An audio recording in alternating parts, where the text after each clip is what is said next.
কিয়ামতের 3 দিন আগে সূর্য আর পূর্ব দিক থেকে উঠবে না, পশ্চিম দিক থেকে সূর্য ওঠা শুরু করে দিবে।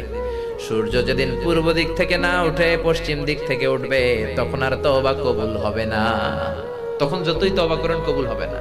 সূর্য যেদিন পশ্চিম দিক থেকে উঠবে, কোরআন খুলে দেখবেন কোরআনগুলো blank pages, completely white pages, সাদা পেজ হয়ে গেছে। কোরআনে কোনো আয়াত নাই, কোরআন মুখস্থ থাকবে, সিনার মধ্যে একটা আয়াতও আছে এরকম একটা লোকও থাকবে না, কোনো আলেমও থাকবে না।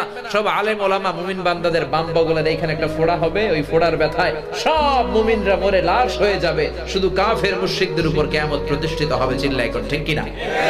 তার মানে কিয়ামতের আগ দিয়ে পশ্চিম দিক থেকে সূর্য উঠলে তওবার দরজা বন্ধ। 2 নাম্বার বাদাল গরগরা, মালাকুল মাউত যখন মানুষের রূহ ধরে টান দেয়, রূহ বের হতে বান্দার কষ্ট হয়, মুখ দিয়ে গরগর গরগর শব্দ হয়। ওই গরগরানি শব্দের পরে মানে মালাকুল মাউতকে দেখে ফেলার পরে তো